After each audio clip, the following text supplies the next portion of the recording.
a day like today that it was originated by our very own John Lucky Luckadoo to recognize those on the home front during wartime for the support, hard work, and sacrifices, helping protect the very freedoms that we enjoy today. And like most of you, I'll be listening and learning today from our wonderful group of speakers on how this day evolved from its inception in 2019. Before I hand it off to Reverend Denise Odom with our invocation, I want to take a moment to recognize those who worked behind the scenes today to make this event happen, including Lisa Englander, Leticia Valdez, Savannah Rogers, Wendy Van Bommel, and many others. Can you join me and give them a big round of applause?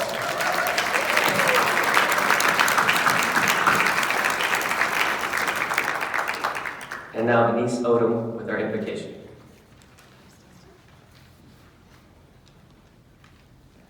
Will you join me in prayer?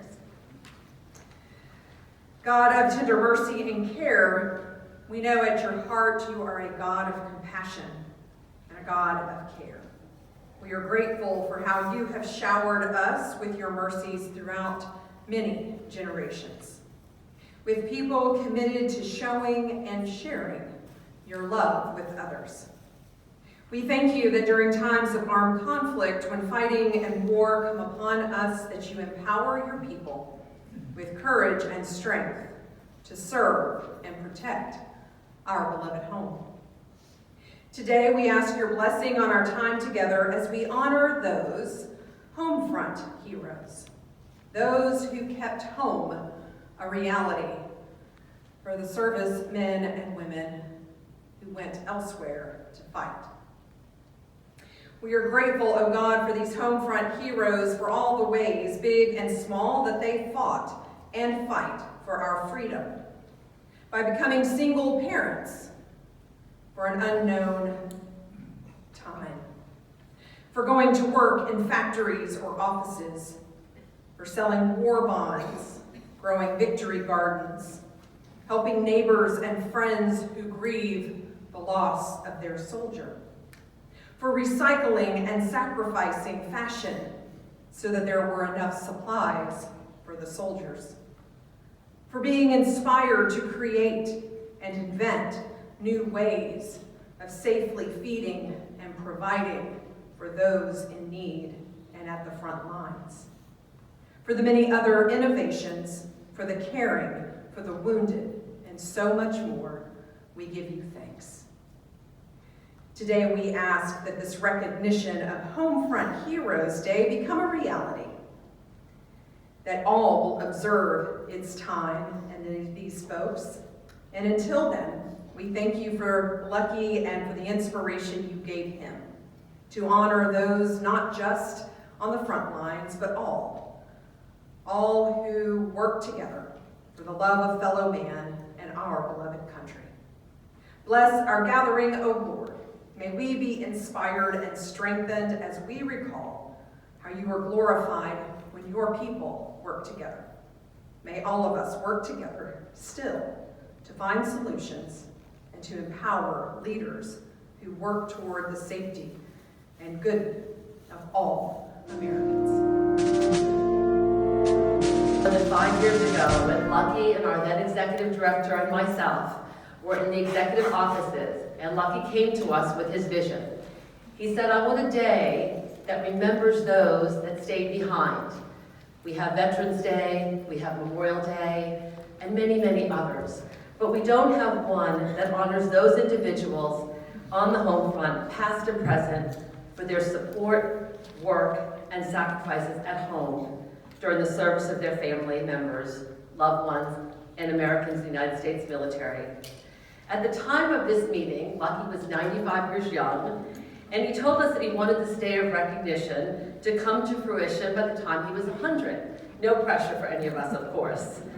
As an aside, Lucky is now a very proud 101, and I'm very happy to say that for many people in this room today, that dream is almost a reality. The day, May 9th, was established at that very important meeting as it was close to Mother's Day, and we thought that was appropriate. The name, we said, what do we want to call this day, Lucky? And he said, that's easy, Homefront Heroes Day. Let's call it what it is. And so on that special day, in our own PVN executive offices, Homefront Heroes Day was born.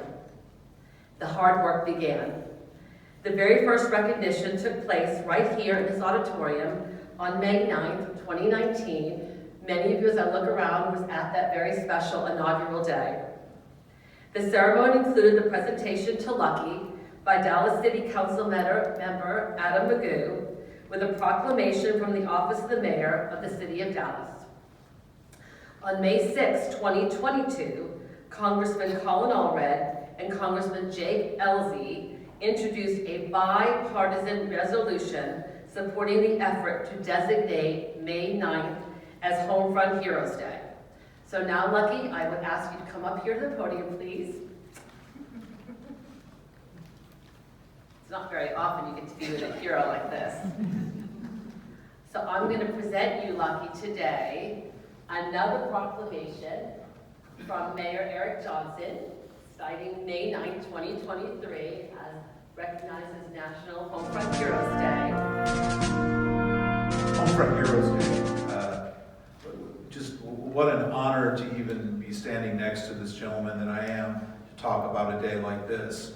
I think many of you know that I previously worked for a company that developed retirement communities. I was on the management side, and I made a strategic decision to leave because I enjoy serving and I enjoy being with residents and learning from residents. Well, as fate would have it, on my initial tour of PVN some 7+ years ago, I happened to run into two individuals, and that would be Lucky and his wife Bobby. And I remember we were you may not remember, but I remember distinctly we were standing at the entry to what was then the line for the dining room. You went through the tray line, and Ron Kelly said to me, "You're going to meet somebody very special."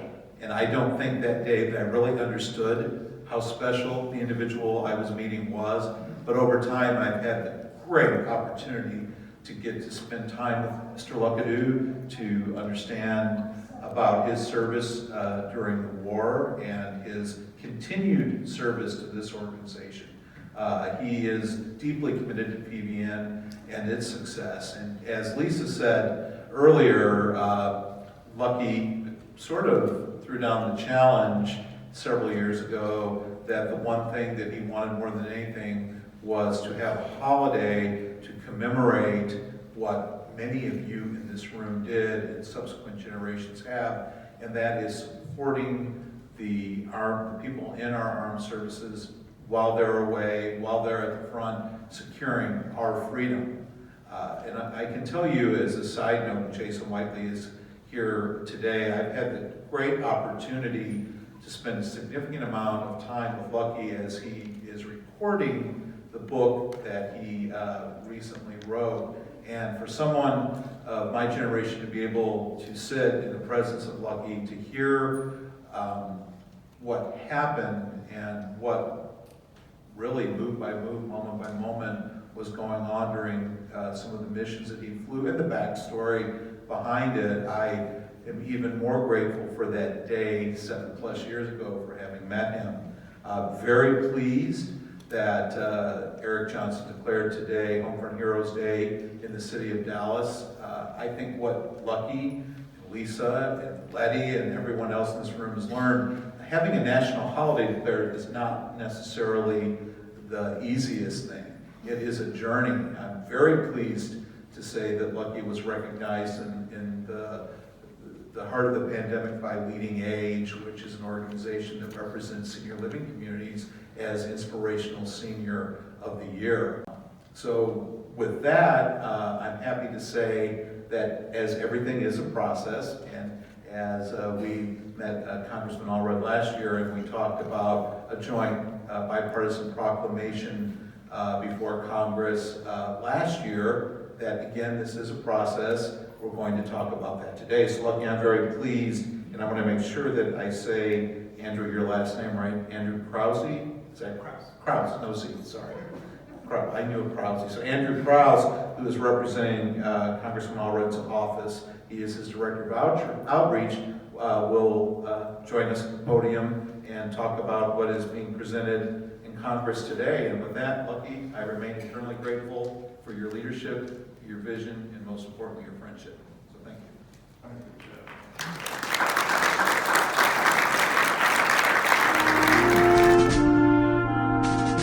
Well, good afternoon, everyone, and also a happy Homefront Heroes Day, as well as a happy early Mother's Day for all the moms out there.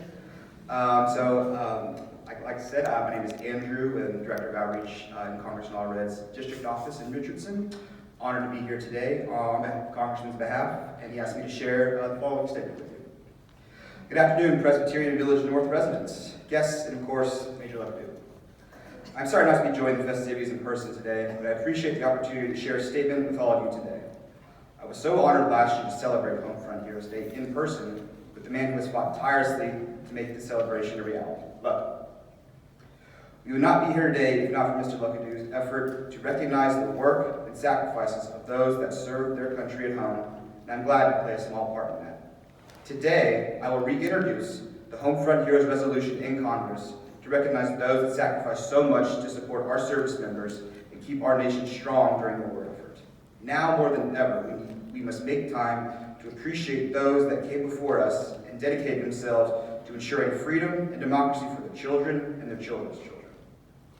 We can all learn a lot from Major Luckadoo's leadership, and it's something I hope to carry with me throughout my time in Congress. We have made so much progress in finding common ground and working across the aisle to deliver for North Texans and the thousands of residents who call it home. Between authorizing funding for the Spinal Cord Injury Center at the Dallas VA, expanding the services at the new VA Medical Center in Garland, and ensuring that toxic, exposed veterans have access to the care and benefits that they have earned. I am proud of the work we have done to be able to accomplish so far. But our work is not done, and I'll keep fighting in Congress to protect veterans' benefits and cares. We owe a debt of gratitude to our veterans and all those who make sacrifices so they can serve. A debt we can never repay. Will always do everything in my power to help them get the benefits, services, and support that they have earned. It's my honor to know Major Luckadoo, who has worked so hard to make sure that folks who are on the home front get the recognition that they deserve. I appreciate the opportunity to play a small role in Lucky's story and carry his message to my colleagues in the halls of Congress. Thanks so much for allowing me to share a few words. I look forward to celebrating the Homefront Hero Days for many, many years to come. Supported us so magnificently while we were on the front. And they were unsung heroes. And this is not about me at all. It's simply about the oversight of all of these years intervening in which they have failed to have been recognized for the absolute outstanding contributions that they made to not only our success and victory in war, but in keeping the home fires burning, and made us march to the same drum in one purpose, and that was victory. And we achieved it, thankfully, to them. We would not have done it without them. So with that being said, let me please introduce you to the next speaker. A former client of the Attitudes and Active Tire Boots to Heels program. Marina Mitchell directs the program for women in the military community, active guard, reserve, and veteran, and she is a United States Army veteran of 16 years herself. So she relates to everyday challenges of the Boots to Heels clients and what they face. Karina's passion for working with veterans began when she realized she needed VA assistance and was not sure how to navigate the system. She is a Mission Continues Delta Class 2017 Fellow, alumna, and platoon member, and a volunteer at Equus with Equine Horse Therapy. She was a finalist for Ms. Veteran America in 2021. She has her AA in Arts, a Human Resource Certification, and a Business Certification from Southern Methodist University. Karina is currently working on her Bachelor of Arts at the University of North Texas. Would you please now welcome Karina Mitchell.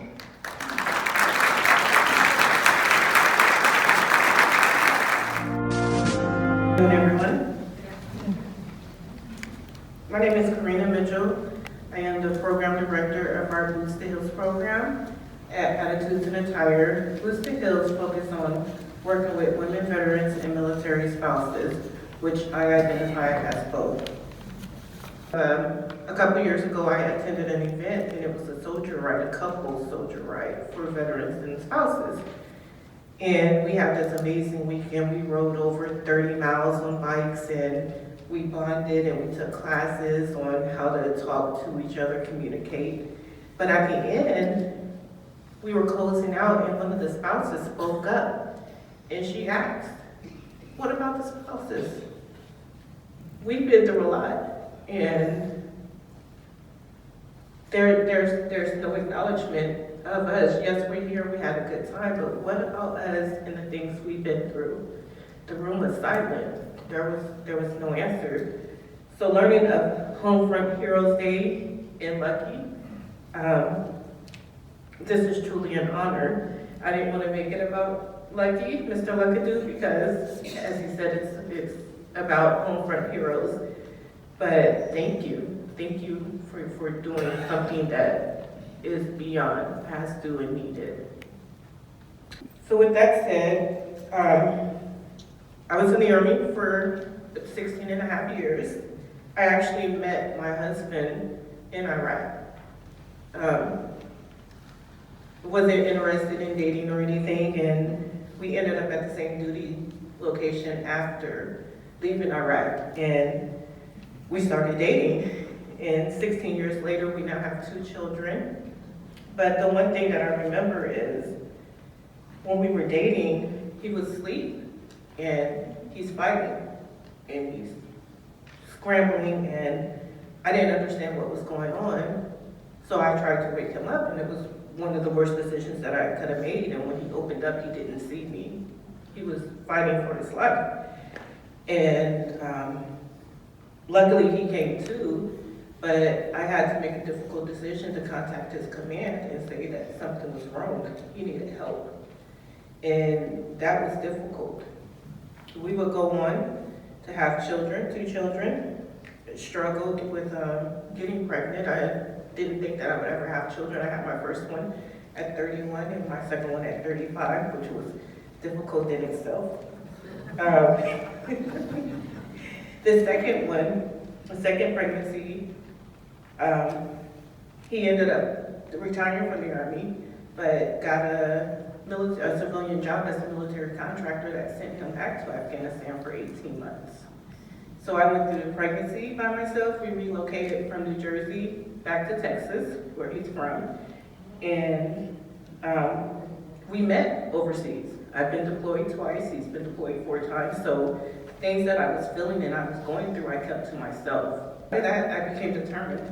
I went to college, I graduated. In 1 year, I was determined that it was my time.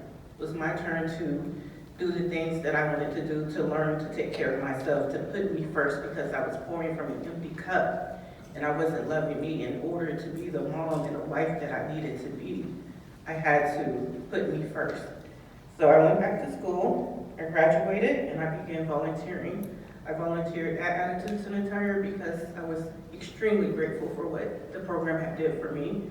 I started volunteering at Equus, which is a horse therapy park for veterans and anyone with special needs. I'm not an outdoors person, and I was actually horrified of horses.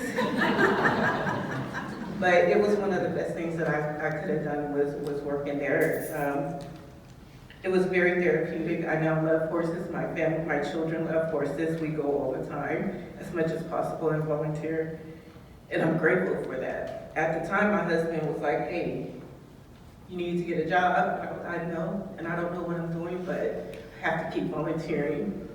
So that's what I kept doing. And the Booster Hills position opened up at Attitudes and Attire, and I initially said no. I didn't think I was qualified for it. And they talked me into it. So here I am 5 years later, still doing it.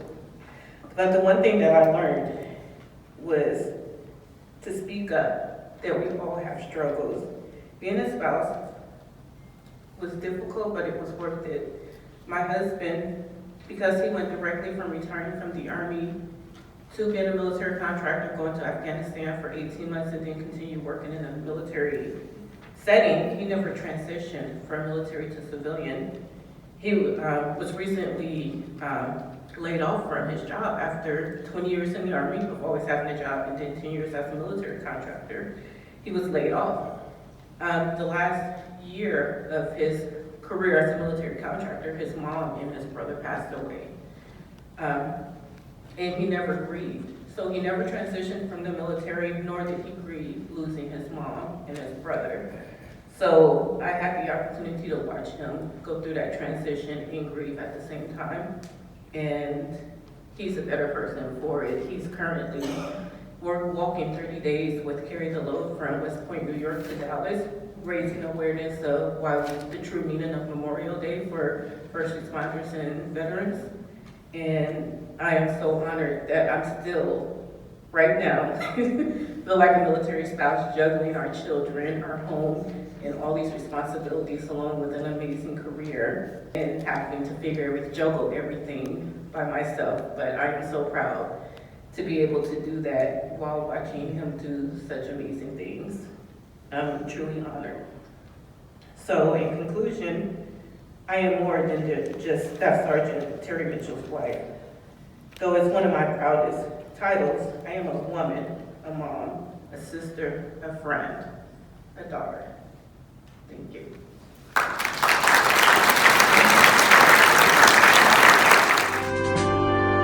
And thank you for sharing your story and for being a Homefront hero. I also want to say thank you to our residents and our guests here today. Upon us completing the song, God Bless America, you will be dismissed, and we hope that you'll join us for our reception in the Great Room. So if you'll stand with me.